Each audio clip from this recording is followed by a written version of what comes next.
Bienvenue à l'Assemblée nationale. En séance ce mardi 28 janvier, une proposition de loi pour renforcer la lutte contre les violences sexuelles et sexistes. Une de plus, direz-vous, mais cette fois, il s'agit d'aller encore plus loin en inscrivant dans le code pénal la notion de contrôle coercitif.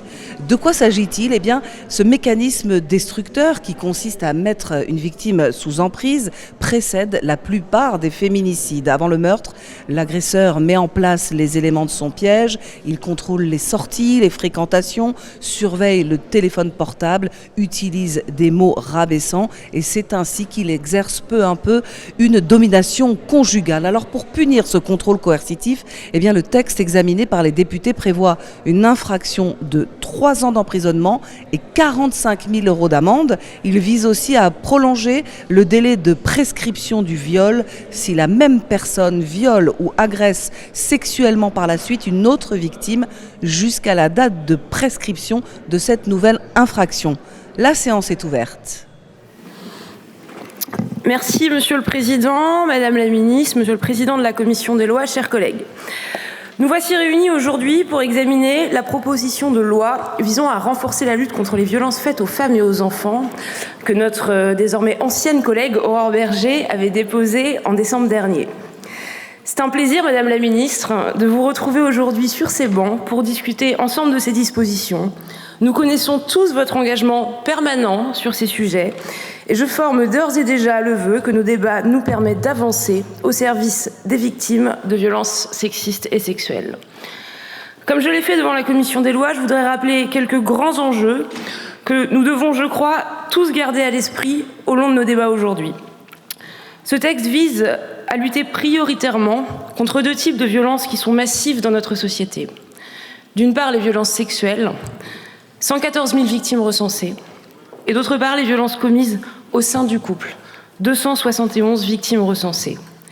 Et ne nous y trompons pas, ces chiffres ne sont que la face émergée de l'iceberg. Les estimations globales sont bien plus hautes, puisqu'une très large majorité des victimes ne fait pas la démarche de déposer plainte. Pour les violences sexuelles, ce sont seulement 6% des victimes qui se tournent vers les forces de sécurité et pour les violences conjugales, seulement 14%. Je voudrais également vous parler des enfants. Selon le rapport de la Civise, ce sont 160 000 enfants qui sont victimes de violences sexuelles. Autrement dit, un enfant est victime d'un viol ou d'une agression sexuelle toutes les 3 minutes. Et là encore, les faits sont trop peu révélés. Lorsque l'auteur est un proche, seuls 12% des victimes dénoncent les faits au moment où ils sont commis. Et lorsque l'infraction est commise dans un cadre incestueux, ce chiffre tombe à 9%. Qu'il s'agisse des violences faites aux femmes ou des violences faites aux enfants, nous sommes donc face à des infractions extrêmement massives. C'est, je le crois, une des spécificités de la discussion sur ce texte. Nous ne parlons pas de crimes rares, nous ne parlons pas de victimes isolées, de cas particuliers et uniques. Non, nous parlons d'une dramatique réalité quotidienne, nous parlons de centaines de milliers de victimes, de centaines de milliers de femmes et d'enfants qui sont agressés dans leur chair et voient parfois leur vie détruite. C'est à ces victimes que nous devons penser et c'est pour elles que nous agissons aujourd'hui. Face à ces chiffres vertigineux, ce texte de loi adopte une approche pragmatique, cherchant à répondre à des problématiques bien identifiées et relevant du domaine de la loi et donc de notre compétence de législateur. Les 2 premiers articles touchent aux questions de prescription. Prescription en matière civile pour l'article 1er, qui propose de rendre l'action en responsabilité imprescriptible pour certaines infractions. Prescription en matière pénale pour l'article 2, qui étend aux victimes majeures de viol le principe de prescription glissante. Ces 2 articles poursuivent en réalité le même objectif: donner du temps aux victimes et adapter notre droit aux réalités des crimes commis. Il est insupportable pour une victime de violences sexuelles de s'entendre dire « c'est trop tard, la justice ne peut plus rien pour vous ». Nous le savons, les crimes sexuels, notamment lorsqu'ils sont commis sur des mineurs, sont particulièrement difficiles à révéler. Nous devons laisser aux victimes le temps de parler, le temps de dénoncer les faits, le temps d'être prêtes à affronter ce qu'elles ont subi.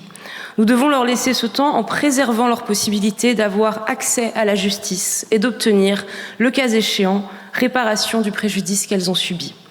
Et au-delà de la question de la réparation, cet objectif est de permettre aux victimes de voir leurs paroles accueillies par nos institutions judiciaires et de se voir ainsi reconnues comme victimes.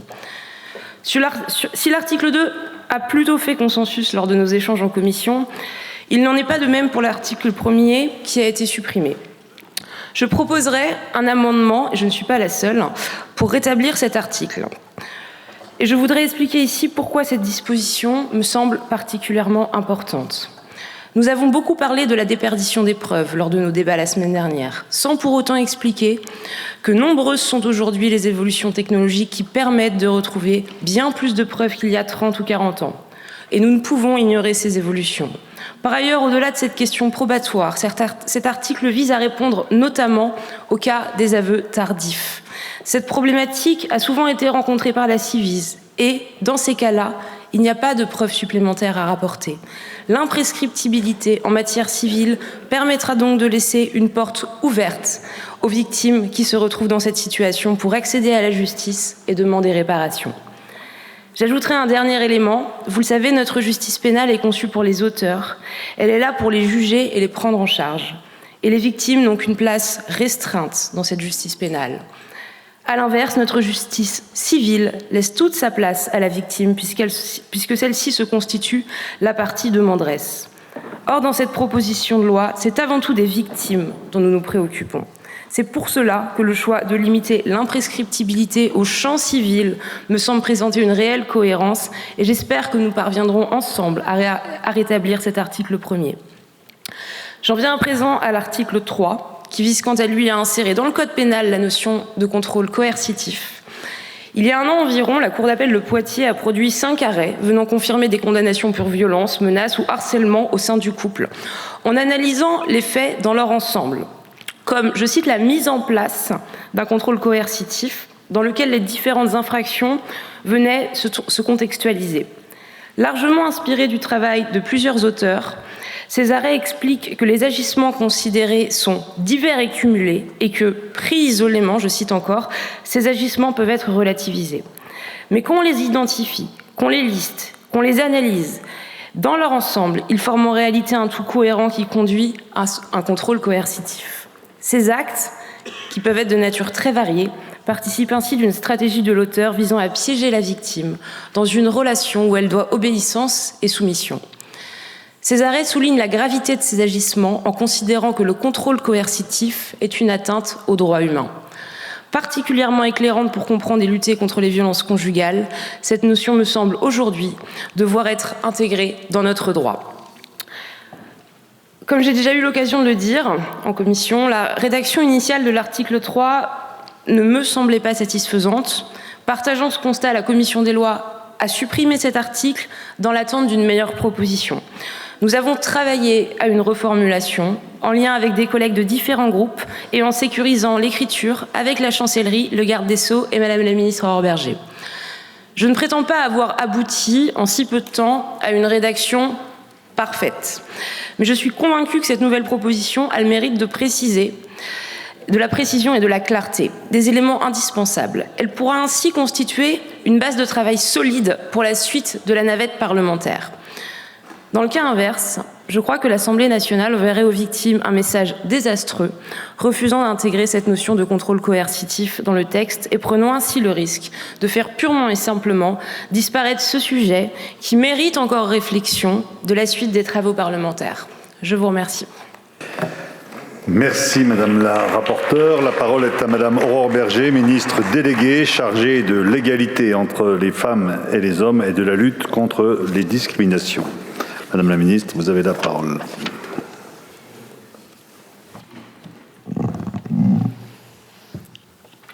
Merci.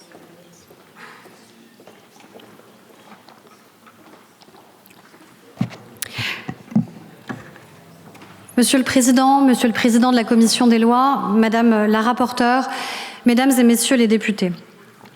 Des milliers de prises de parole ont fait émerger des récits qui ont trop longtemps été tus. Nous avons enfin accepté d'écouter ces voix que l'on préférait ignorer.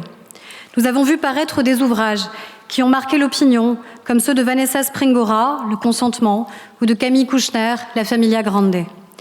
Nous avons lu des milliers de témoignages bouleversants de victimes qui ont été recueillis par des commissions inédites, comme la commission sur les violences sexuelles dans l'Église catholique ou la commission de l'inceste et des violences sexuelles faites aux enfants. Le nombre de condamnations de majeurs pour viol a augmenté, de plus de 30% depuis 2017 et de 129% en cas de viol incestueux commis sur des mineurs. Mais ce n'est pas assez. Face à l'ampleur de ce fléau, il faut aller plus loin, beaucoup plus loin. Chaque année, en moyenne, 217 000 femmes âgées de 18 à 74 ans sont victimes de viols, tentatives de viol ou agressions sexuelles. Pour les violences sexuelles commises à l'encontre de nos enfants, les chiffres sont terrifiants. Toutes les 3 minutes, un enfant est victime d'inceste, de viol ou d'agression sexuelle, soit 160 000 victimes mineures chaque année. Encore aujourd'hui, une plainte n'est déposée que dans 19% des cas et 12% dans les cas d'inceste. Cette proposition de loi tente dès lors d'apporter 3 réponses. Ce qu'il y a de spécifique dans l'inceste, c'est leur cible. Leur cible, ce sont nos enfants, vulnérables par nature. Leur durée aussi, souvent des années, et la stratégie implacable mise en place par les bourreaux. Un parent, un grand-parent, un frère, un oncle, un ami de la famille, une figure donc de confiance, d'autorité, crée une normalité alternative, isole sa proie, la dévalorise, inverse la culpabilité et verrouille sa parole. Les témoignages des victimes révèlent toujours ce même processus. Ils me disaient « tous les papas font ça et tous les papas sont les premiers ». C'est notre secret. Ils disaient que c'était moi qui le provoquais. L'enfant victime se retrouve alors prisonnier de sa sidération car la violence des actes le plonge dans un état où il ne peut pas réagir. Prisonnier de sa confusion car il ne comprend pas la gravité des faits et il n'a pas de mots à son âge pour les expliquer, pour les dire. Prisonnier de son silence car il craint les représailles, la perte d'un soi-disant lien privilégié, la destruction à venir de sa famille. Ce silence n'est pas un choix, c'est une impossibilité. La mémoire finit par revenir, souvent des années, voire plusieurs décennies plus tard, à la naissance d'un enfant, au cours d'une conversation, en lisant un article, en regardant la télévision ou quand le bourreau décède. Et lorsque ressurgissent alors les souvenirs, ceux-ci doivent encore surmonter le poids écrasant de la honte et de la culpabilité qui peuvent, eux, à leur tour revenir. Et trop souvent, quand les victimes trouvent enfin la force de parler, quand elles sont prêtes à engager les démarches, la justice, elle, leur répond « prescription ». Il fallait parler avant. Cette prescription, trop longtemps utilisée comme un bouclier par ceux qui ont commis l'indicible. Mais ce que nous savons, c'est que pour les victimes, rien ne s'efface. Je vous livre ici l'un des témoignages recueillis par la Civise. Quand j'ai enfin eu la capacité d'aller parler, de mettre des mots, j'ai compris aussi qu'à ce moment-là, il était trop tard pour aller en justice parce qu'il y avait cette fameuse prescription. Et moi, je considère que j'ai pris perpète pour la vie. Celui qui m'a violée, incestuée, lui, il n'a pas pris perpète à vie. Quand moi, enfin, j'ai réussi à me dire « Ok, je vais plus loin dans les démarches », en fait, la prescription était là et c'était fini pour moi. Classement sans suite pour les auteurs, mais jamais pour les victimes. Lorsque la procédure pénale peut être engagée, ces violences se doublent de l'épreuve d'un procès. Je pense au témoignage d'une victime qui ne s'attendait pas à, je cite, « devoir raconter des parties de sa vie intime, sexuelle et familiale à des inconnus » et qui pense vraiment que c'est un traumatisme supplémentaire. Je n'ose évoquer dans ces murs d'ailleurs certaines des questions insupportables qui n'ont rien à faire dans un tribunal et qui ajoutent une nouvelle violence aux victimes. Aussi, le gouvernement est favorable aux amendements déposés par la rapporteure et de nombreux groupes parlementaires visant à rétablir l'article 1er de cette proposition de loi, visant l'imprescriptibilité civile des viols commis sur des mineurs, leur permettant de pouvoir obtenir une réparation. Alors, pourquoi au civil? Puisque je sais que cette question est revenue dans la commission. Parce qu'au civil, il s'agit de reconnaître une faute et de réparer un dommage, sans les confrontations éprouvantes des procès pénaux. Parce que la procédure est écrite, évitant aux victimes de devoir s'exposer à des questions qui dégradent, des regards qui accusent et des traumatismes qui s'intensifient. Celui qui viole un enfant doit savoir qu'il n'est jamais à l'abri, qu'il ne pourra plus jamais dormir tranquille, qu'à tout instant, la justice pourra passer. Il est temps pour lui aussi de connaître l'intranquillité, cette même intranquillité qu'il a imposée à vie à ses victimes. Qui pourrait s'opposer à ce principe simple et essentiel de réparation pour nos enfants ? C'est aussi pour cela que le gouvernement est favorable aux dispositions de l'article 2 de cette proposition de loi qui élargit le principe de prescription glissante introduit par la loi 2021 pour les violences sexuelles commises sur les majeurs. Les délais de prescription doivent pouvoir être prolongés si la même personne viole ou agresse sexuellement, parfois des dizaines d'années plus tard, une nouvelle personne et que cela soit commis sur des personnes majeures ou mineures. Nous faisons en sorte que chaque victime sache qu'elle peut parler, même des années plus tard, et que sa parole ne sera jamais vaincue par le temps. Enfin, nous devons ouvrir les yeux sur la réalité des violences faites aux femmes. Ces violences, elles ne se résument pas aux coups. Elles ne commencent jamais d'ailleurs par les coups. Les femmes ne sont pas stupides. Si nous étions battues, tabassées, si nous avions une main qui se lève sur nous dès le premier jour, alors nous partirions en courant aussitôt. Les violences prennent des formes insidieuses.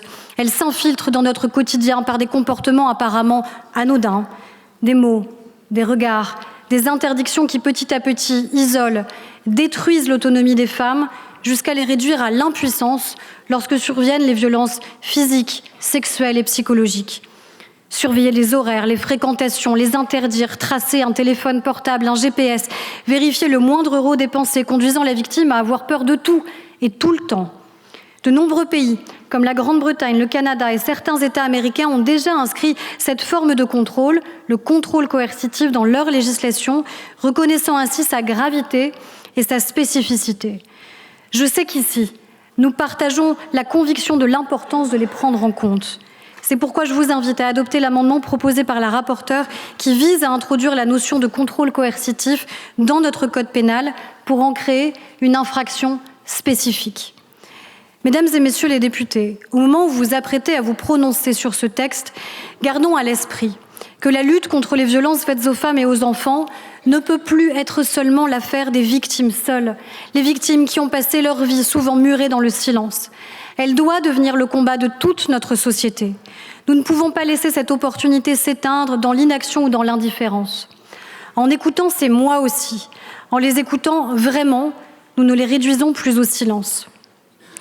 Il y a une fois, je cite, où j'ai tenté de me défendre, où je l'ai giflé, où il m'a étranglée par colère, au point que j'en perde connaissance. Je pensais vraiment que j'étais en train de mourir. Ce qu'il a fait par les suites, c'est qu'il m'a carrément brûlé la langue avec une cigarette pour être sûr que je ne parle pas, que je ne parle jamais. Il m'a clairement dit que si je parlais, si je le disais à qui que ce soit, il me ferait bien pire. Écoutons-les et rendons leur justice aujourd'hui. Je vous remercie.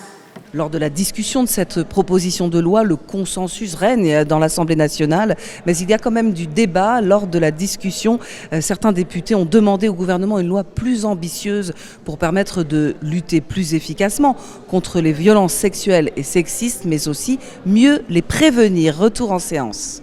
Pour la discussion générale et pour le groupe Rassemblement national, Madame Sophie Blanc a la parole pour une durée maximale de 5 minutes.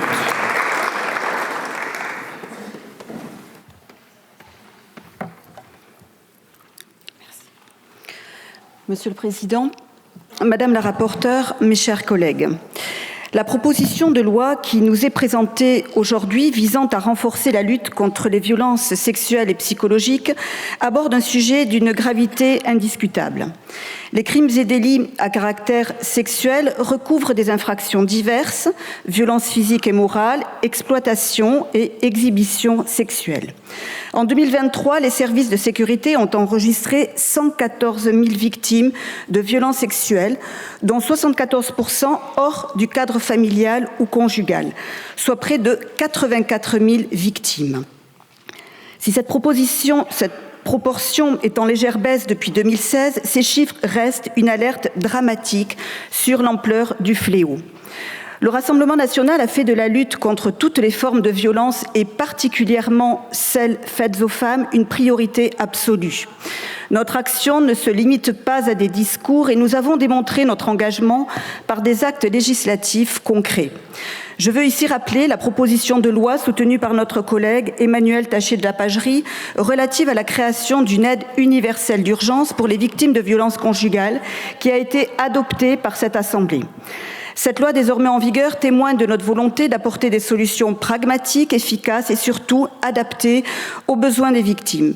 Elle prouve également que des propositions sérieuses, bien construites et réalistes peuvent changer le quotidien de ceux qui souffrent en silence. C'est avec ce même esprit de responsabilité que nous examinons aujourd'hui les dispositions de la présente proposition de loi. Si la lutte contre les violences sexuelles et sexistes est une priorité qui transcende les clivages politiques, force est de constater que le texte qui nous est soumis souffre d'un manque de travail législatif sérieux, notamment en ce qui concerne les articles 1er et 3, qui ont d'ailleurs été rejetés par la commission des lois. Le rejet de ces articles repose sur des fondements solides. D'une part, l'absence d'avis du Conseil d'État, qui constitue une lacune majeure à l'aune de l'importance des modifications apportées par le texte. D'autre part, l'inadaptation de ces dispositions à la réalité juridique et judiciaire. Nous ne pouvons pas nous permettre de légiférer à la hâte sur des sujets aussi sensibles, au risque de créer des dispositions inefficaces, voire contre-productives.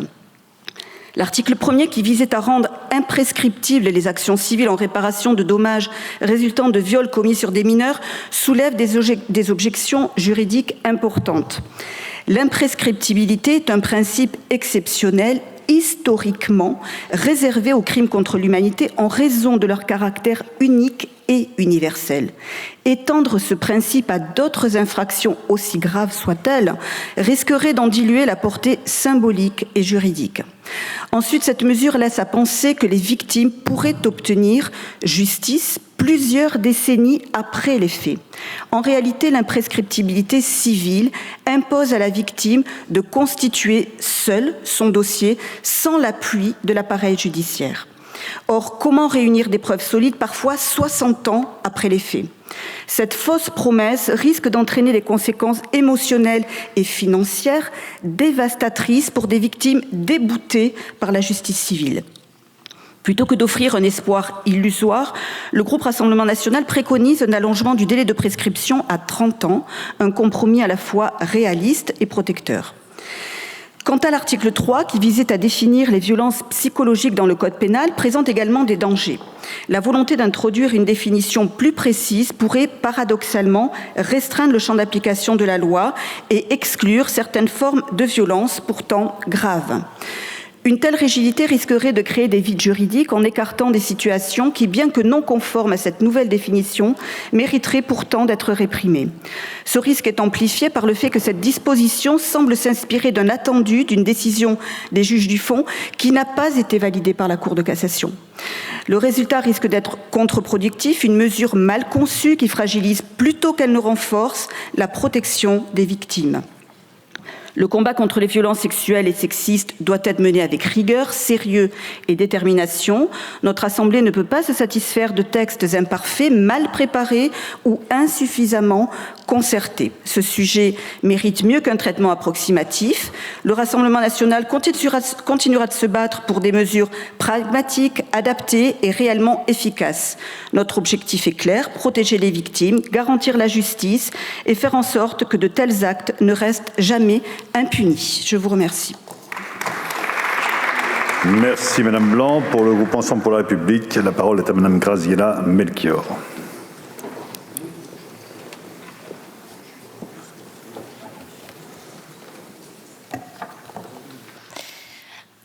Monsieur le Président, Madame la Ministre, Madame la Rapporteure, chers collègues, parviendra-t-on un jour à éradiquer de notre société les violences systémiques à l'égard des femmes et des hommes et des enfants ? On est en droit d'en douter face à des chiffres insupportables et parfois décourageants. En effet, en France, chaque année, 160 000 enfants sont victimes d'agressions sexuelles, soit un enfant victime toutes les 3 minutes, et dans 81% des cas, les coupables sont des membres de la famille. Par ailleurs, en 2023, nous avons dénombré 271 000 victimes de violences conjugales et 114 000 victimes de violences sexuelles, pour une grande partie des femmes, bien sûr. Rappelons que dans 91% des cas, les femmes connaissent leurs agresseurs. Ainsi, nous ne devons jamais oublier, aussi difficile que cela soit à entendre, que la famille est le premier lieu de violence à l'égard des femmes et des enfants. De fait, cela implique des schémas culturels, des gestions traumatiques parfois lentes, des difficultés à sortir d'une emprise ou bien à caractériser les faits, puisqu'ayant eu lieu dans un cadre a priori de confiance. Et dans ce contexte, la question de la prescription est fondamentale et les délais actuels peuvent constituer une injonction douloureuse faite aux victimes. Ceci explique en partie le faible taux de dépôt de plainte ainsi que le peu de condamnations prononcées. Ces dernières années, nous avons assisté à une prise de conscience sociétale et à une mobilisation associative et politique épousant les contours d'une mutation générationnelle salutaire. Je veux d'ailleurs souligner ici le rôle si précieux que jouent toutes les associations qui œuvrent à la protection des femmes et des enfants partout dans notre pays. Hier encore, je rencontrais le CIDFF du Finistère, que je veux remercier pour son action si indispensable. Ainsi, notamment sur votre impulsion, Madame la Ministre, notre majorité a porté de nombreuses lois, pour la plupart transpartisanes, il faut le saluer. Pour lutter contre l'insupportable fléau que constituent les violences, notamment sexuelles, à l'égard des enfants, des avancées législatives fortes ont été obtenues. Je pense à l'allongement de 20 à 30 ans du délai de prescription en matière pénale pour les crimes sexuels commis sur les mineurs ou à l'introduction du principe de prescription glissante. Pour mieux protéger les enfants, nous avons également adopté une loi qui précise qu'aucun adulte ne peut plus se prévaloir du consentement sexuel d'un enfant de moins de 15 ans. Concernant la protection des femmes, de nombreux dispositifs ont été mis en place, qu'il s'agisse du dépôt de plainte facilité, de la formation des forces de l'ordre et des magistrats, de la création du bracelet anti-rapprochement, du déploiement du téléphone grave danger ou encore de la mise en place de l'aide universelle d'urgence versée aux victimes de violences conjugales. Ce sont là des avancées significatives, mais il reste beaucoup à faire. Aussi, aujourd'hui, nous examinons la proposition de loi visant à renforcer la lutte contre les violences faites aux femmes et aux enfants que vous avez déposée, Madame la Ministre, à la fin de l'année 2024 en tant que députée. À son origine, cette proposition de loi comportait 3 articles. Le premier vise à rendre prescriptibles en matière civile les crimes sexuels commis sur des mineurs afin de renforcer les droits de ces enfants victimes, notamment lorsque leur prise de conscience est tardive. Le deuxième vise à étendre le dispositif de prescription glissante aux victimes majeures. Le troisième vise à faire entrer dans le code pénal la définition de contrôle coercitif, caractérisé par des violences psychologiques comme outil de subordination, plaçant des victimes dans un état de vulnérabilité. Je précise que le contrôle coercitif est déjà criminalisé en Grande-Bretagne, en Écosse, au Canada et dans certains États américains. Examinée la semaine dernière en commission, cette proposition de loi a été, et je le regrette, quelque peu dépouillée de ses dispositifs. Aussi, notre groupe Ensemble pour la République portera 2 amendements rétablissant l'article 1er, que j'avais également déposé, ainsi que l'article 3 dans une nouvelle rédaction. Enfin, je tiens à mentionner à cette tribune un autre amendement que j'ai déposé et qui n'a malheureusement pas été retenu. Cet amendement visait à faire suite au récent arrêt de la Cour européenne des droits de l'homme qui a considéré comme une violation de la Constitution européenne un divorce prononcé en France au tort exclusif de la femme au motif qu'elle refusait des relations sexuelles avec son mari. Madame la Ministre, alors que nous luttons contre le viol conjugal, nous devons rappeler que le consentement au mariage ne saurait être assimilé à un consentement aux relations sexuelles. L'ambiguïté qui subsiste dans notre droit concernant le devoir conjugal est archaïque et j'espère que l'arrêt de la CEDH suffira à y mettre fin. Je termine en vous remerciant, Madame la Ministre, pour cette proposition de loi et pour votre détermination dans le combat fondamental que constitue la lutte contre les violences faites aux enfants et aux femmes. Et j'espère qu'à travers ce texte, notre Assemblée saura s'unir pour envoyer un message fort aux victimes. Nous vous entendons. Je vous remercie. Merci, chers collègues. Pour le groupe de la France Insoumise Nouveau Front Populaire, la parole est à Madame Élise Leboucher.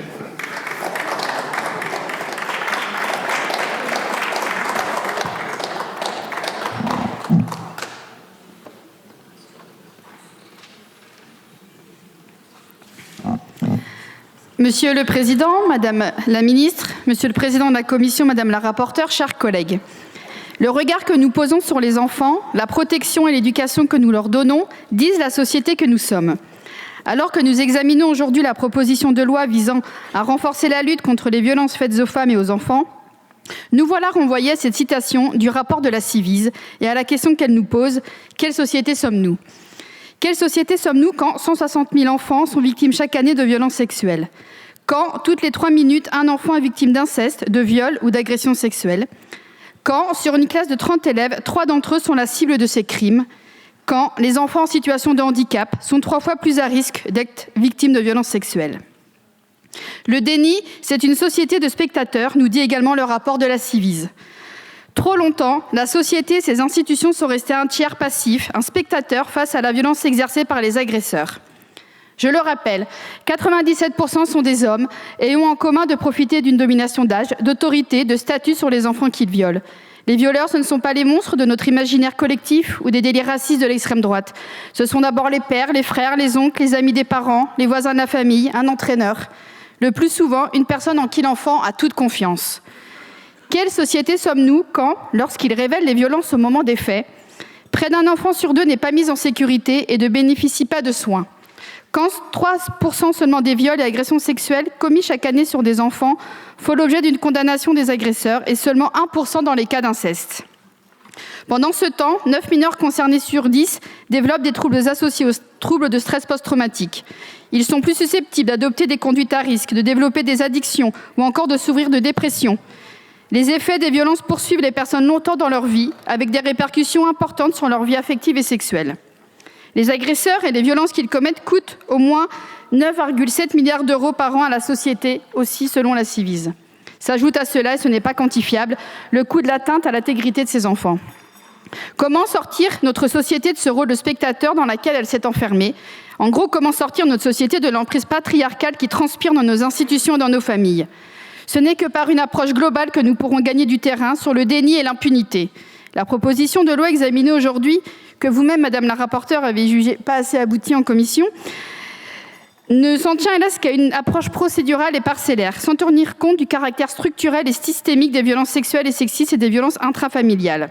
Notre réflexion sur les procédures judiciaires doit se faire en prenant en compte le contexte dans lequel elles se situent, en travaillant sur la libération de la parole des victimes. Rappelons-le, 81% des victimes de violences sexuelles sur mineurs ne portent pas plainte. C'est même 88% pour les victimes de violences incestueuses.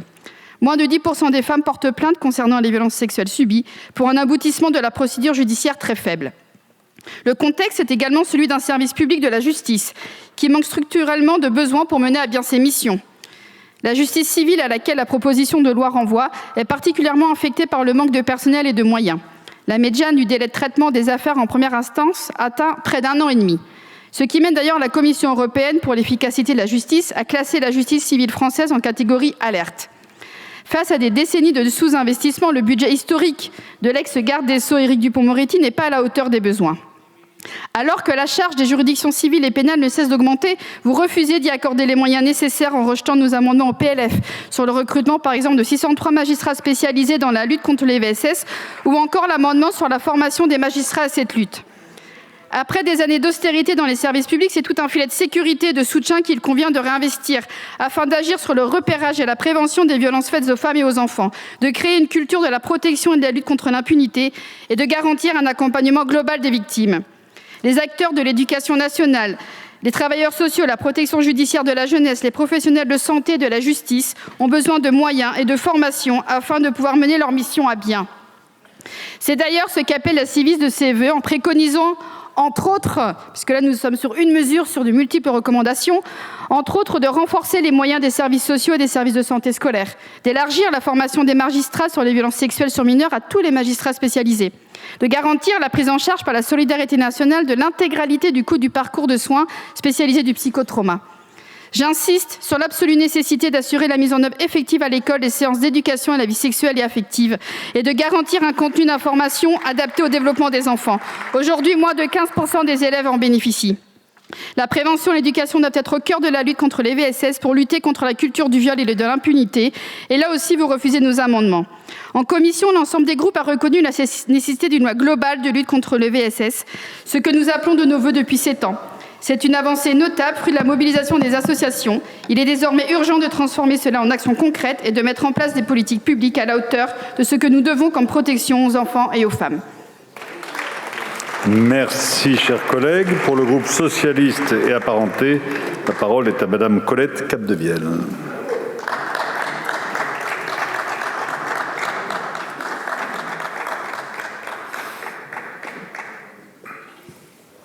Merci. Monsieur le Président, Madame la Ministre, Monsieur le Président de la Commission des lois, Madame la rapporteure, chers et chers collègues, la lutte contre les violences sexuelles et sexistes reste encore un angle mort des politiques publiques françaises. Un manque de courage, franchement, une absence de volonté politique, refusant de voir la brutalité des chiffres que vous rappelez toutes. Je suis quand même étonnée qu'il n'y ait pas un seul homme qui intervienne ici aujourd'hui, une ministre, une rapporteure et que des intervenantes. J'aurais aimé qu'un homme intervienne. Le modèle espagnol, depuis 2004, aurait dû collectivement nous inciter à engager, depuis le temps qu'on le dit, une véritable loi cadre, comme les très nombreuses associations nous y invitent encore.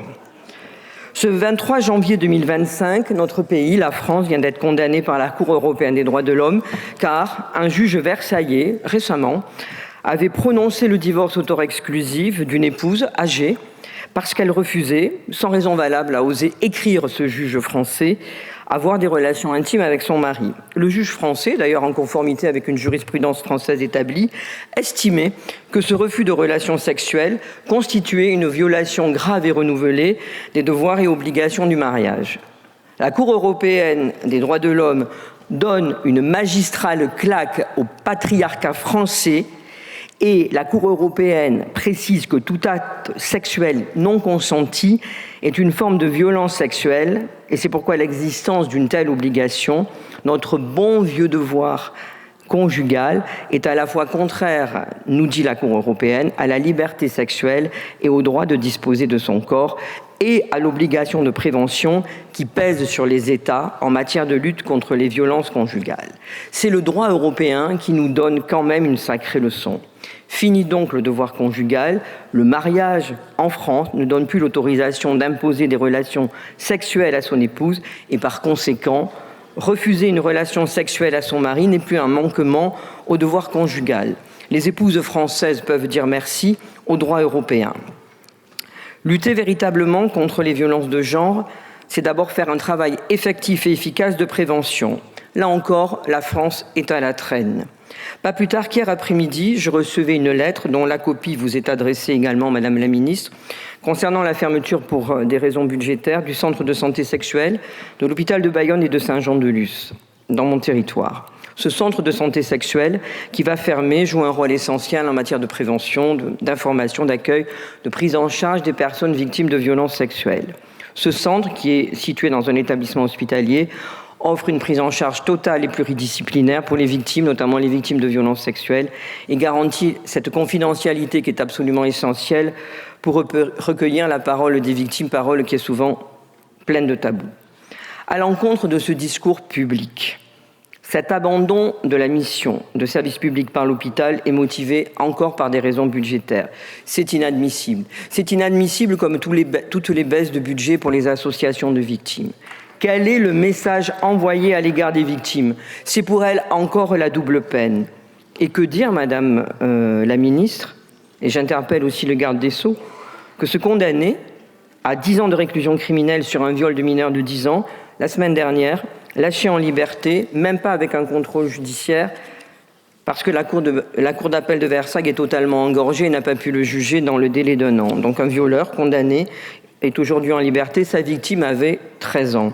Voilà quel est le tableau objectif aujourd'hui de la protection des victimes. Et c'est dans ce contexte objectivé qu'intervient votre proposition de loi. Alors vous revenez encore, c'est assez facile, je le reconnais, sur ce serpent de mer des prescriptions. Vous proposez finalement un entre-deux dans l'article 1, à savoir une imprescriptibilité en matière civile, laquelle, selon tous les professionnels, Madame la rapporteure peut en témoigner, pose plus de problèmes qu'elle va en régler. Vide total également à côté en termes d'accompagnement judiciaire des victimes. Et vous n'avez même pas prévu l'indemnisation, je parle de la CIVI, je parle de la SINVI. La question des prescriptions, elle est très différente en droit pénal et en droit civil, et elle doit être questionnée de nouveau, mais de manière globale et transpartisane. Je termine pour dire, madame, que votre proposition de loi, madame la rapporteure, madame la ministre, a le mérite d'ouvrir enfin le débat sur le contrôle coercitif. Des textes existent déjà, peut-être pour engager des poursuites contre les tyrans domestiques. Faut-il créer un nouveau texte? Certains en doutent. Nous pensons que c'est nécessaire. L'Observatoire des litiges judiciaires de la Cour de cassation travaille depuis plusieurs mois sur ce dossier émergent. Inspirons-nous de leurs travaux. Le contrôle coercitif est une forme très courante de violence familiale, vous l'avez dit.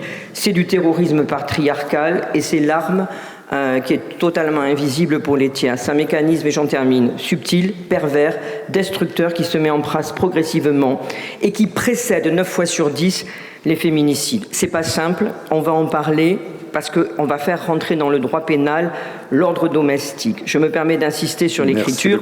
Les victimes de contrôle coercitif méritent que nous faisions ce travail sérieux. Nous y prendrons, mesdames, toute notre place. Je vous remercie, chers collègues. Pour le groupe de la droite républicaine, la parole est à madame Émilie Bonivard.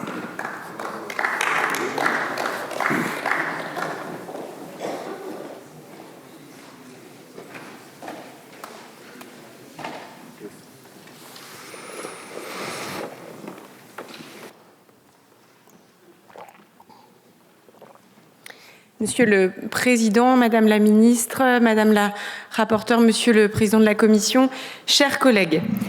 Alors aujourd'hui, nous avons une immense responsabilité, c'est celle de dire à tous les enfants victimes de viol, à toutes les femmes victimes de violences sexuelles, nous reconnaissons votre souffrance et nous nous donnons collectivement des moyens d'y répondre et de la réparer. Selon la Commission indépendante sur l'inceste et les violences sexuelles faites aux enfants, la Ciivise, 5,4 millions de personnes en France ont été confrontées, enfants, à des violences sexuelles. 5,4 millions. Cela a été dit, c'est 160 000 enfants victimes chaque année de violences sexuelles, une agression. Toutes les 3 minutes sur des enfants en France, 80% sont des filles, 20% des garçons.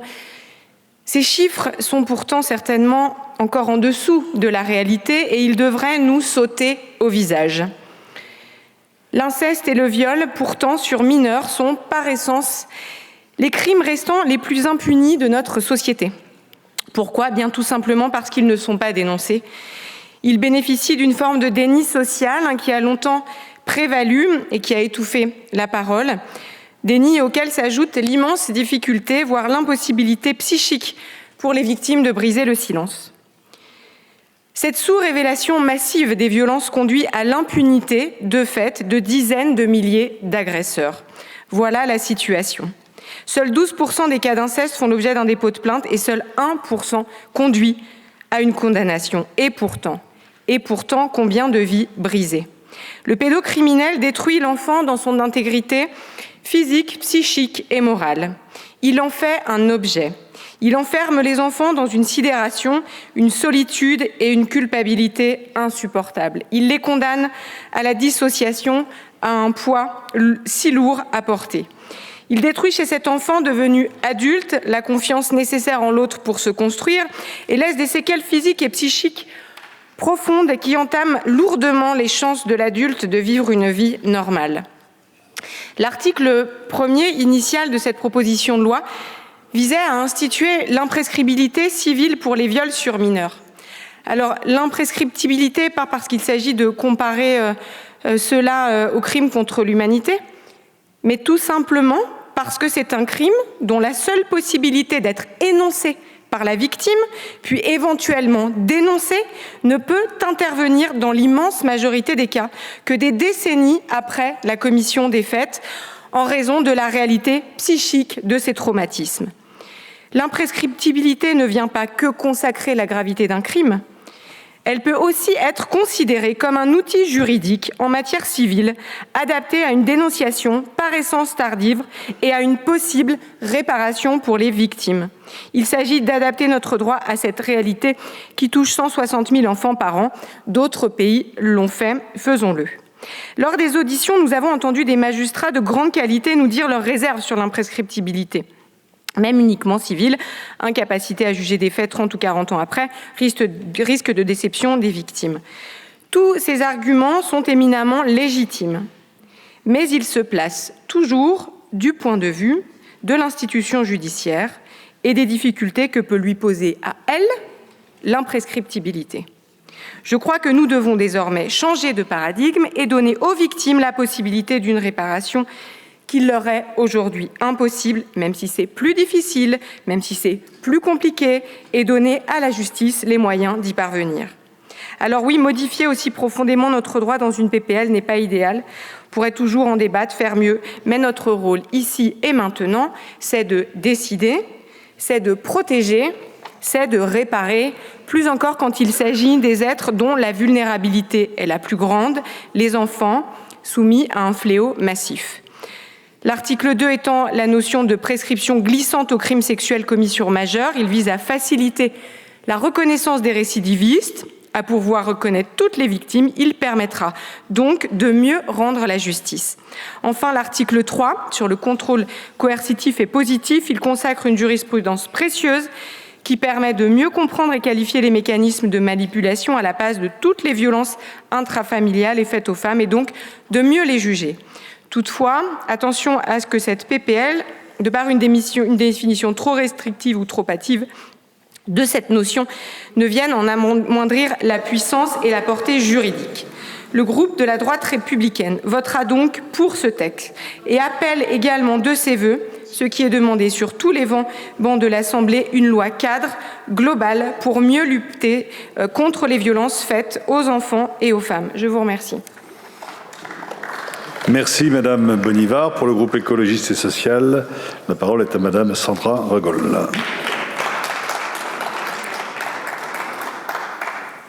Merci, messieurs les présidents, madame la ministre, madame la rapporteure. Beaucoup de chiffres ont été cités, de faits et d'analyses à cette tribune, et tous ces chiffres, tous ces faits nous rappellent à quel point les violences sexuelles devraient être considérées non pas comme des objets en soi, mais comme si ce n'est le problème majeur de notre société. L'Espagne a fait ce choix d'ailleurs. Elle a choisi d'affronter, les yeux dans les yeux, le fait que les agresseurs, les violeurs, les gens qui perpétuent des incestes, les gens qui violent des enfants, on les trouve dans nos familles, dans nos proches, dans nos collègues. Et que si on veut mobiliser la société pour aider les victimes réellement, alors c'est un travail plus global qui demande des moyens financiers, en personne, en formation, et d'impliquer surtout tout le corps social. Ce n'est pas le choix qu'a fait la France, qui ne met les moyens nécessaires ni dans la justice, ni dans la police, ni dans leur formation, ni même dans un réel soutien aux victimes, en ne mettant pas, par exemple, les moyens sur les associations. Nous sommes pourtant en pleine séquence budgétaire, c'est le bon moment pour montrer où nous nous situons et ce sur quoi nous nous battons. Mes collègues l'ont rappelé, aucun de nos amendements pour les droits des femmes, pour les droits des enfants, pour des moyens pour former la police, pour former la justice, et des moyens pour la prévention, pour la communication, pour la formation n'ont été votés. On voit que pendant qu'on se bat, le gouvernement a régulièrement piscine. Pourtant, Madame la ministre, Madame la rapporteure, vous avez les moyens de mettre les moyens pour que les victimes soient vraiment entendues et que des choses soient faites. Tout est question de volonté.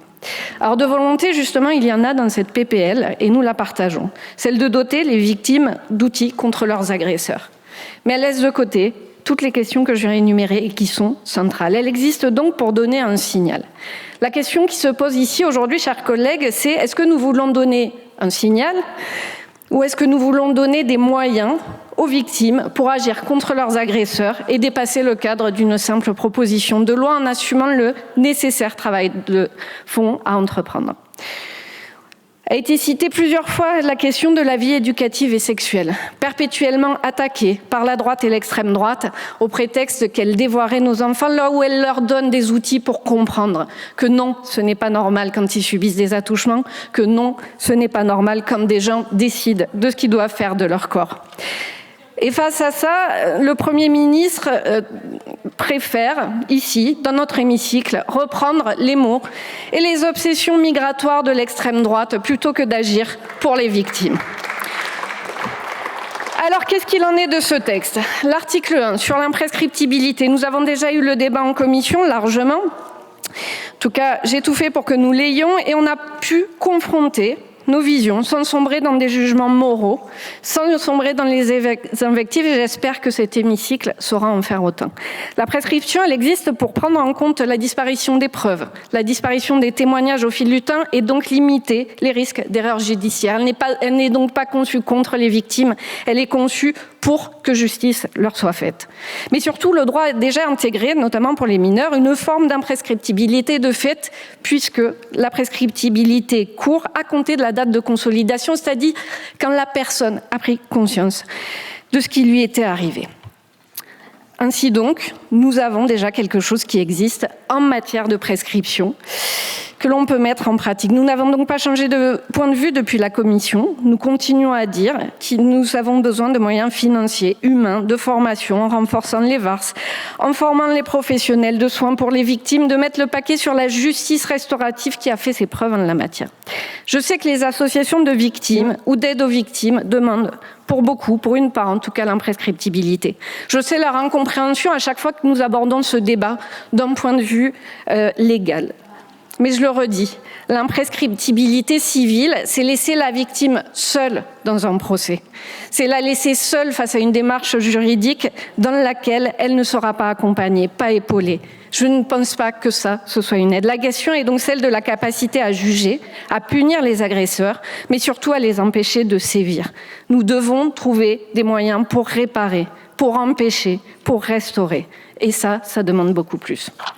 La prescription glissante est une chose positive. On a pu avancer ensemble en commission dessus. Sur le contrôle coercitif, enfin, et pour terminer, la Cour européenne des droits de l'homme nous enjoint à traiter les signes précurseurs des violences. C'est l'objectif d'insérer ce contrôle coercitif dans la loi. Ça pourrait aussi permettre de mobiliser les familles autour et les proches qui trop souvent banalisent et pensent que la répétition des faits ne constitue rien. Vous l'avez dit et redit, Madame la rapporteure, cet article, dans sa rédaction initiale comme dans sa rédaction actuelle, n'est pas satisfaisant. Et pour cause, il y a un risque de limiter les droits acquis des victimes. Il existe dans ce pays, il existe en Écosse, des gens qui ont expérimenté ça et qui nous disent aujourd'hui que sans moyens, sans formation, sans accompagnement, et je termine là-dessus, leurs textes n'ont pas les effets escomptés. Nous devons les écouter. Ma collègue Sandrine Josso en travaille dessus. La Cour de cassation en travaille dessus. Peut-être devrions-nous nous appuyer dessus. C'est le sens de l'amendement de ma collègue Capdevielle. Vous l'aurez compris, nous ne sommes pas contre ce texte, mais nous demandons beaucoup plus. Le choix de notre vote dépendra donc du travail dans cet hémicycle. Merci Madame Rosol. Pour le groupe Les Démocrates, la parole est à Madame Delphine Lingemann. Si notre devoir est d'abord et avant tout de protéger les victimes, notre responsabilité politique est de construire un cadre juridique solide qui réponde à leurs souffrances sans pour autant fragiliser les principes fondamentaux de notre droit. Le groupe démocrate accueille favorablement toutes les mesures qui améliorent la réponse judiciaire aux violences faites aux femmes et aux enfants.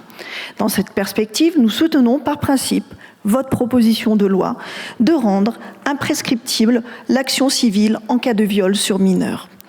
Ce débat, attendu par tant de victimes et par les associations de protection de l'enfance, mérite d'avoir lieu, car les chiffres sont terribles. 160 000 enfants sont victimes de violences sexuelles chaque année. Seuls 13% des victimes révèlent les violences au moment des faits. Seuls 19% des victimes de violences sexuelles dans l'enfance portent plainte. En responsabilité, le groupe démocrate souhaite toutefois rappeler certains points de vigilance. D'une part, si l'imprescriptibilité permettrait aux victimes ayant souffert d'une amnésie traumatique d'avoir plus de temps pour porter plainte, elle ne résoudrait pas le problème de l'absence de preuves ou de leur dépérissement. C'est pourquoi nous craignons que l'imprescriptibilité suscite de faux espoirs chez les victimes qui ne pourraient plus apporter toutes les preuves nécessaires le temps ayant passé. D'autre part, au-delà de la question du délai de prescription, la question du point de départ de celle-ci est tout aussi essentielle. Je voudrais également rappeler que la jurisprudence de la Cour de cassation est particulièrement protectrice envers les victimes. Elle fixe en effet le départ du délai de prescription bien après la survenance des faits à compter de la date de consolidation de l'état de la victime, c'est-à-dire au moment où la victime conscientise son traumatisme. Enfin, nous rappelons que la prescription maintient une hiérarchie claire entre les crimes. Actuellement, seuls les crimes contre l'humanité bénéficient d'une imprescriptibilité. S'il n'est évidemment pas question de nier la gravité des viols, étendre l'imprescriptibilité aux viols sur mineurs en matière civile comporte un risque de dénaturer ce principe, ce qui nécessiterait également de revoir l'échelle des peines. Compte tenu de ces questionnements légitimes au regard de notre mission, qui est avant tout de légiférer en responsabilité, le groupe démocrate considère qu'un véhicule législatif plus cohérent aurait pu être retenu afin de pouvoir recueillir l'avis préalable du Conseil d'État, à l'image de ce qui a été fait pour la proposition de loi visant à inclure la notion de consentement dans les définitions pénales du viol. En ce qui concerne l'extension de la prescription glissante au cas de viol ou agression sexuelle sur majeur, le groupe démocrate soutient cette mesure qui aligne le régime applicable aux majeurs sur celui des mineurs. La prescription glissante permet une protection renforcée contre les récidivistes et favorise l'égalité de traitement entre les victimes. En permettant aux victimes dont le délai de prescription initiale a expiré de voir leur possibilité d'agir prolongée, elle instaure un mécanisme de solidarité entre les victimes d'un même agresseur. Sur l'article 3, enfin, le groupe démocrate soutient le principe de l'intégration du contrôle coercitif dans le code pénal. Supprimé en commission, nous pensons nécessaire cette réintroduction de l'article 3 afin de permettre au débat sur ce sujet de se poursuivre dans le cas de la navette parlementaire. Comme nous l'avons souligné en commission, nous considérons qu'il n'est pas pertinent d'introduire cette notion dans l'article du code pénal relatif aux violences psychologiques qui risquerait de réduire le contrôle coercitif à cette seule dimension psychologique. L'essence même de la notion de contrôle coercitif est d'appréhender de manière globale les schémas de contrôle et l'introduction d'un nouvel article dans le code pénal nous semblerait donc plus pertinent. Pour conclure, je voudrais terminer mon propos en ouvrant les perspectives. Car lutter contre les violences faites aux femmes et aux enfants, c'est aussi reconstruire la confiance dans l'institution judiciaire. C'est dans cet esprit que le groupe démocrate se tient prêt à travailler sur une grande loi cadre qui pourrait apporter des réponses plus globales aux violences sexistes et sexuelles. Je sais pouvoir compter sur votre engagement, Madame la Ministre, comme vous pourrez compter sur le soutien des députés du groupe démocrate pour faire avancer ce combat. Aujourd'hui, nous appelons donc à voter en faveur de cette présente proposition de loi qui crante ce sujet si crucial et qui apporte et contient des avancées. Je vous remercie. Merci, chers collègues. Pour le groupe Horizon et Indépendants, la parole est à Madame Agnès Firmin-Lebaudot. Merci, Monsieur le Président, Madame la Ministre, Madame la Rapporteure, chers collègues.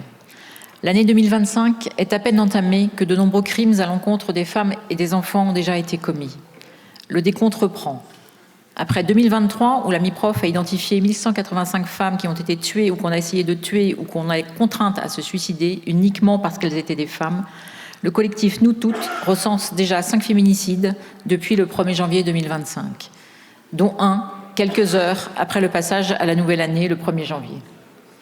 Les enfants sont également au cœur de ces violences. Le groupe Horizon et Indépendants tient à rappeler que dans son rapport édifiant de novembre 2023, la Civise identifiait 160 000 enfants victimes de violences sexuelles chaque année. Un enfant sur 10 sera victime de violences sexuelles et sexistes. Au total, ce sont 5,5 millions d'adultes dont l'enfance a été ravagée. Ces événements tragiques de violences faites aux femmes et aux enfants rappellent ainsi le législateur à son rôle. Fixer les règles concernant la détermination des crimes et délits, ainsi que les peines qui leur sont applicables. En effet, si la libération de la parole est un premier pas déclenché par des victimes qui ont eu le courage de parler et que la société a enfin accepté d'entendre, nos politiques publiques et notre système judiciaire restent perfectibles. Travailler collectivement à une adaptation encore plus poussée de notre système judiciaire face à ces types de violences est la condition sine qua non pour que les victimes continuent à s'exprimer. Notre droit pénal doit leur offrir, en préservant les équilibres de l'état de droit et des droits de la défense qui ont valeur constitutionnelle, davantage de justice. C'est l'objet de cette proposition de loi. Merci Madame la rapporteure et Madame la Ministre de mettre ce sujet à l'ordre du jour aujourd'hui. Au regard du combat qu'elle vise, cette proposition de loi est accueillie favorablement par le groupe Horizons et Indépendants. Nous ne saurions en effet que trop rappeler la nécessité de mettre en lumière dans le débat public ces enjeux à la fois de santé publique, d'égalité entre les hommes et les femmes, mais également entre tous les enfants. Il est nécessaire que les législateurs s'en emparent. Trop de victimes ne portent pas plainte. La peur et la honte n'ont toujours pas changé de camp. Le psychotraumatisme latent est là, toujours là.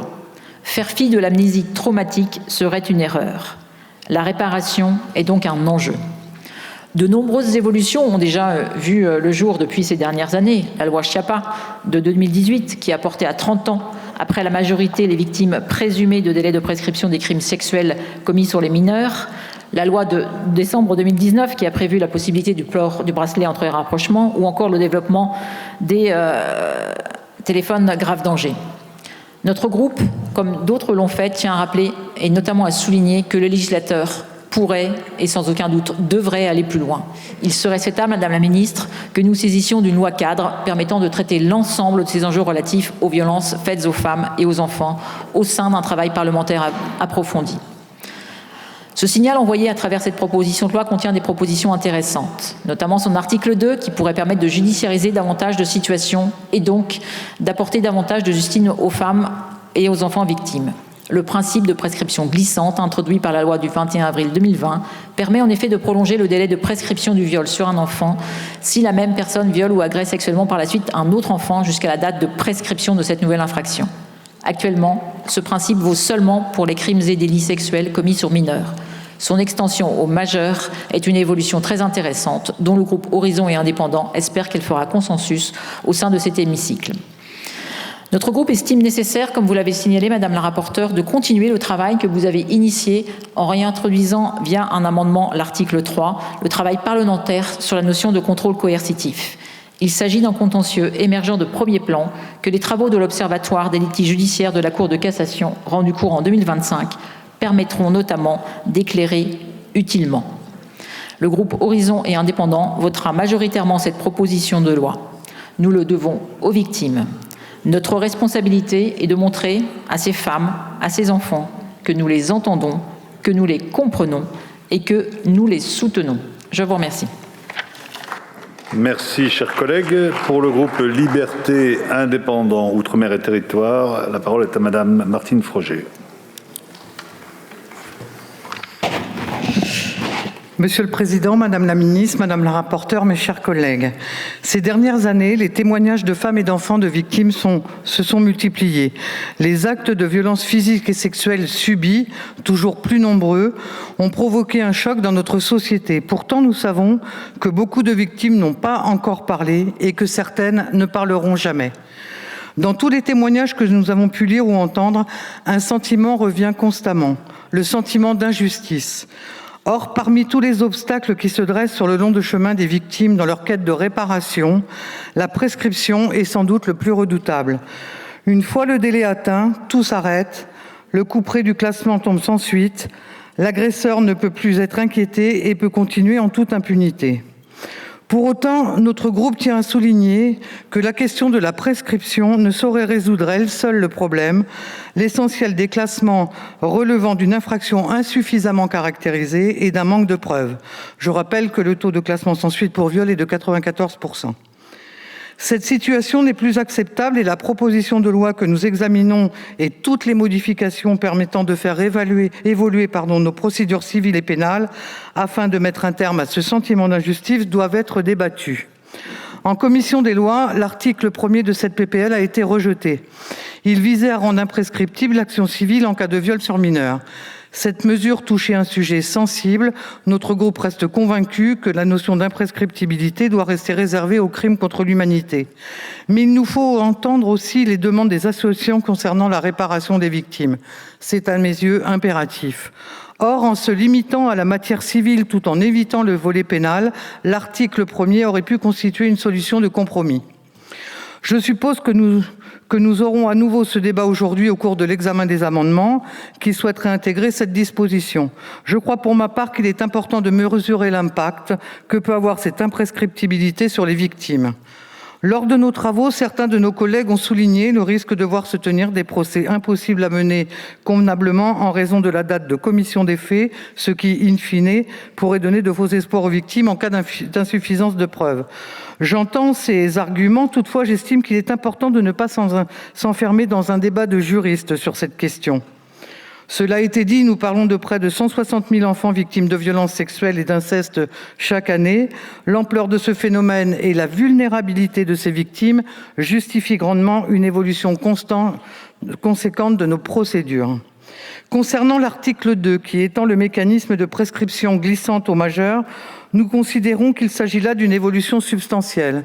Concrètement, le délai de prescription pour l'affaire d'une femme victime d'un viol pourrait être prolongé dans le cas où son agresseur violerait une autre femme. Notre groupe est favorable à l'extension de ce dispositif, déjà applicable aux mineurs, qui peut être utile pour lutter contre les prédateurs sexuels. D'une certaine manière, je vois dans ce mécanisme une logique de solidarité entre victimes afin de lutter contre les prédateurs et les récidivistes. Je sais que certains ici sont réservés sur ces changements dans notre procédure pénale, mais nous sommes bien forcés de constater qu'en l'état actuel, notre droit ne protège pas suffisamment les victimes. Enfin, l'article 3, également rejeté, introduisait la notion de contrôle coercitif en matière de violence contre les femmes. Notre groupe était réservé sur cette mesure. La définition proposée était floue et aurait pu fragiliser notre arsenal pénal. Nous restons toutefois ouverts à une éventuelle réécriture qui nous sera proposée à l'occasion du débat par la rapporteure. Pour autant, nous considérons qu'il aurait été sans doute opportun que ce dispositif fasse l'objet d'une étude d'impact et d'un avis du Conseil d'État afin de le sécuriser, d'apporter par là même une protection supplémentaire aux victimes. Mes chers collègues, si je comprends les interrogations qui doivent être les nôtres en tant que législateurs, quand il s'agit de modifier notre arsenal juridique, je tiens à dire qu'il est aussi de notre devoir de garantir qu'aucun enfant, qu'aucune femme, qu'aucun homme ne puisse être abusé. Il est temps que tout cela cesse, il est temps de mettre un terme à ce sentiment d'impunité. Si nous voulons que les victimes puissent parler et aller en justice, nous devons leur en donner les moyens. La fin du silence doit s'accompagner par la fin de la culture de l'impunité. Pour ces raisons, le groupe LIOT, sous réserve des équilibres qui seront trouvés en séance, soutiendra cette proposition de loi. Je vous remercie. Merci, chers collègues. Pour le groupe Gauche démocrate et républicaine, la parole est à Madame Elsa Faucillon.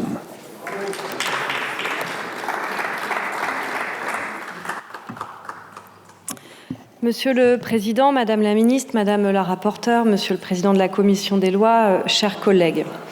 Les prises de parole d'anciens enfants victimes d'inceste ont révélé à la société tout entière que les agresseurs étaient nos pères, nos oncles, nos frères, nos grands-pères. Le procès Pellicot a lui démontré à la société tout entière la banalité du crime de viol, une banalité dans la fréquence, une banalité dans les profils aussi, une banalité qui se joue dans un silence assourdissant. Il nous faut à présent être à la hauteur. Et disons-le, nous ne le sommes pas encore, et la réponse judiciaire ne l'est vraiment pas.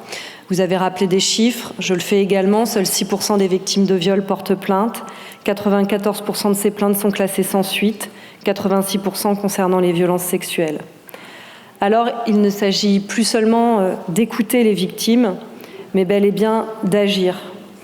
Il y a de nombreuses propositions qui existent pour mettre fin à ce qui constitue une violation du droit à l'intégrité physique et une violation du droit à la dignité.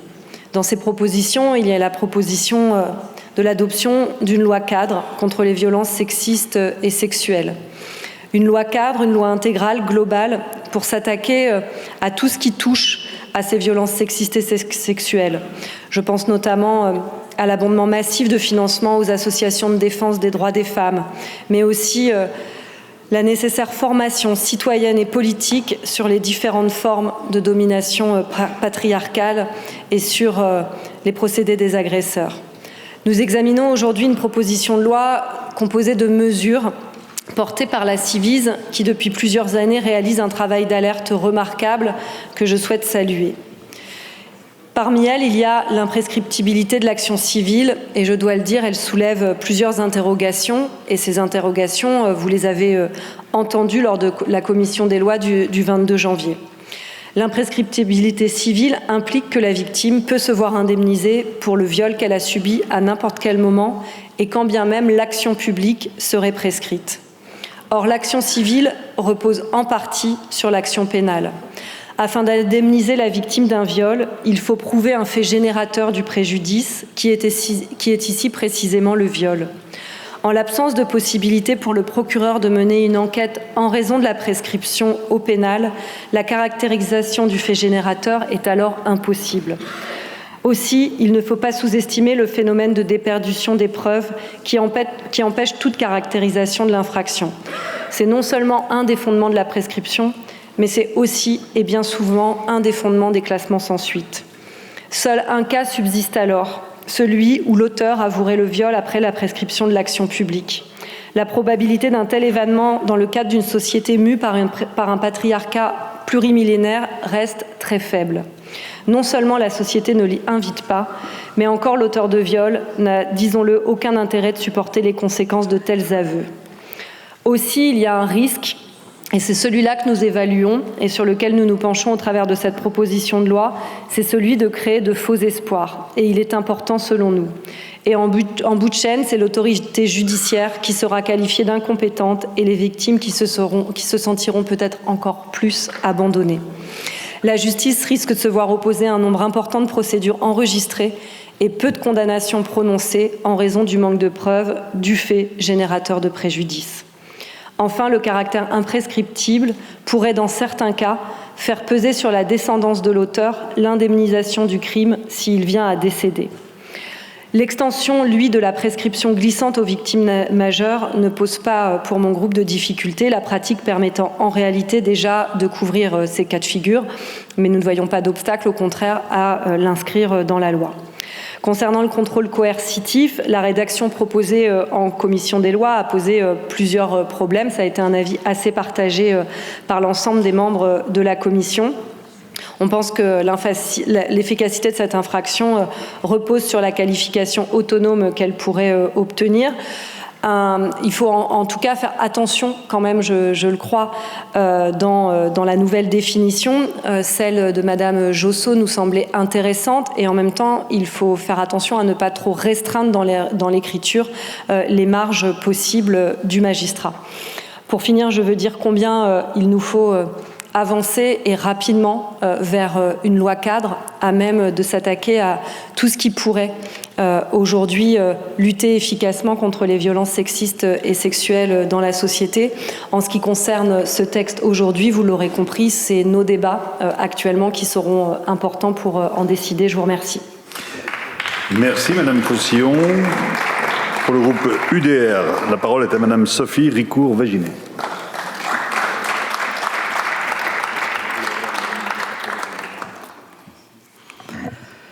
Monsieur le Président, Madame la Ministre, Monsieur le Président de la Commission des lois, Madame la rapporteure, chers collègues. Le projet de loi que nous examinons aujourd'hui touche à un sujet fondamental, la lutte contre les violences sexuelles et sexistes. Ces violences, inadmissibles dans une société civilisée, appellent des réponses fermes, justes, équilibrées. Cependant, ce texte, dans sa forme initiale, a cédé davantage aux pressions idéologiques qu'à l'exigence d'une loi claire et impartiale, et cette proposition de loi, ballottée au gré des chaises musicales du gouvernement et des ajustements de dernière minute, a perdu son cap. La Commission des lois a joué son rôle et a rétabli les équilibres, en rappelant que notre système juridique repose sur des principes solides, hérités d'une tradition longue républicaine.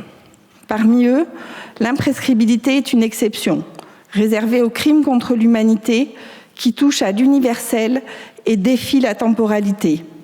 Étendre ce principe à d'autres crimes, aussi graves soient-ils, risquerait d'affaiblir la cohérence de notre droit et de dénaturer son équilibre.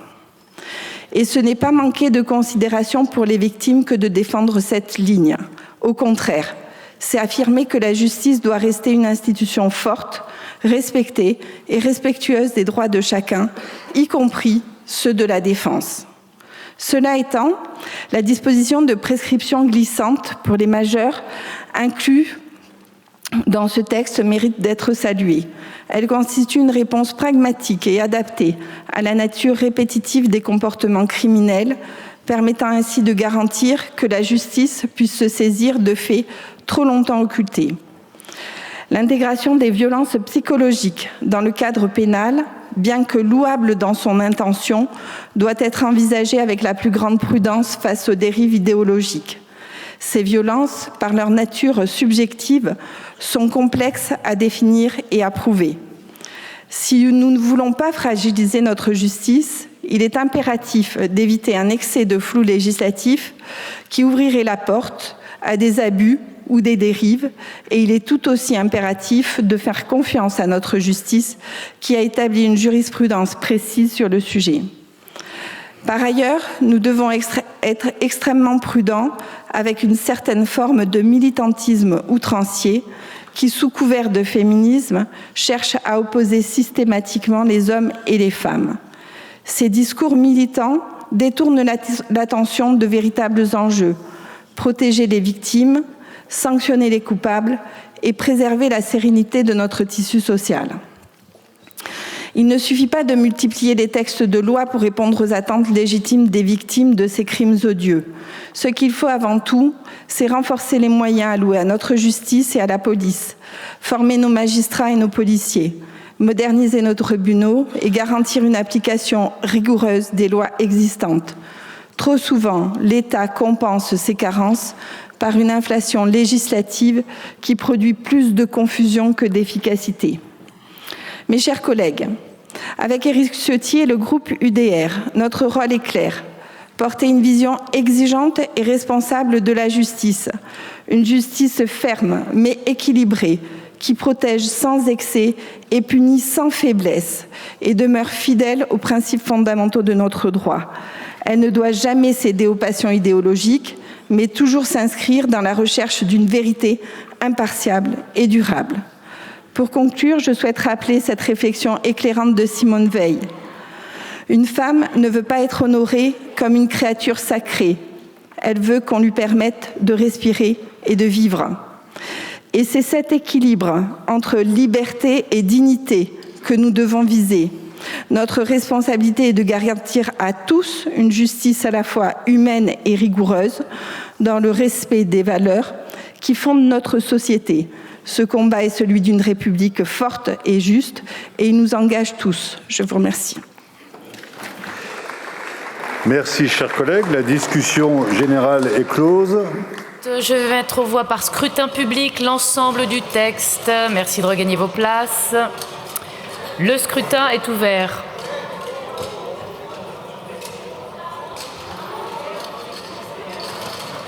Le scrutin est clos.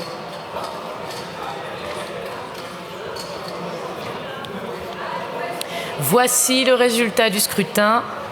Votant 221, exprimé 157, majorité 79, pour 137, contre 20, l'Assemblée nationale a adopté.